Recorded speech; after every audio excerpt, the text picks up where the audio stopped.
Sales can feel like a battle at times, doesn't it? If it does feel like a battle, it means you're doing something wrong. In sales, there are two competing forces at work. There's the self-interest of you, the salesperson, versus the self-interest of the buyer. Now, of course, your self-interest is in making the sale. If you could have your way, you would just make every sale. Sale, sale, sale, sale, sale.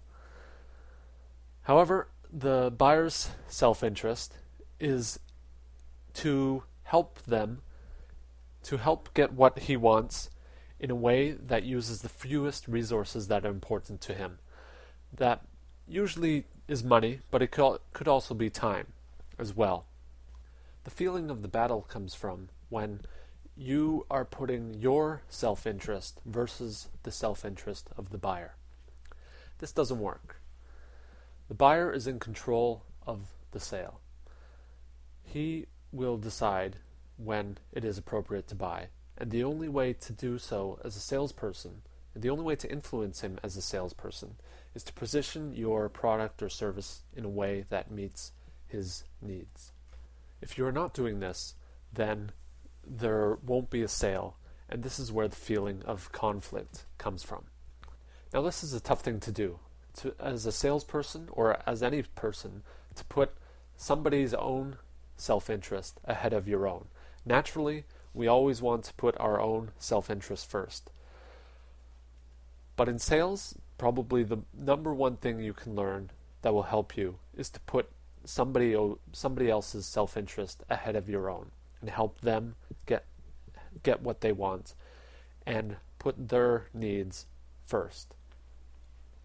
Let me give you an example of when I didn't do this. I'd scheduled a Skype call through a friend of mine who worked for a company that I thought, after talking with her, I thought might be a possible fit for Touching Base to work with, the service that I run. I'd set up the call through her, and at the time that the call was scheduled to start, I messaged the guy on Skype and said, is now still a good time to talk? And he said, yeah, sure, but I have another call scheduled in 10 minutes, so I have to be quick. So, what are the possible options that I could have done here? Well, one is I could have got angry or tried to make him feel guilty about the fact that we had this time scheduled and that he should have kept to it, but that probably wouldn't have gone over very well. What I did do was just agree to that and say, okay, we'll still have the call and go forward, that's fine. When really I knew it wasn't fine.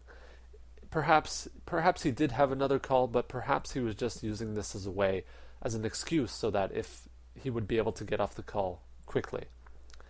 And by agreeing with him, I put my own self-interest ahead of him. This was really a test, and it's a test that a lot of salespeople get. The test is basically the buyer is asking, is this salesperson going to put my needs ahead of their own needs? And I failed this test. I was only thinking about myself and how I wanted to get my information across and try to make a sale, when really he was communicating that he didn't have time at the moment to do this. So what would have been the correct response in this situation? The correct response would have been to say, okay, I understand you don't have time right now. I don't want to make you feel rushed or stressed. Let's reschedule this call for another time. And this reply works in both situations. If, for example, he was lying and just trying to make up an excuse, this makes him take it back and say, oh, okay, this guy is really serious about my needs here, and I'm going to have to now reschedule a time with him. If he was telling the truth, then he will probably feel relieved, as he can then take the time to prepare for his next call and not have to worry about rushing through and having the possibility of being late for his next appointment. In both situations, in either situation, you're demonstrating first off that, hey, you're putting the buyer's needs ahead of your own. That, yes, you wanted to have this call now, but the buyer's needs take preference, and that you're putting him first. And either way, it should leave a good impression in his mind and will help you as the sales process continues. Sales process isn't just about the end closing of the sale. There are many steps along the way, all these little tests or obstacles that as a salesperson you're being constantly tested to see if you are actually going to live up to what you say.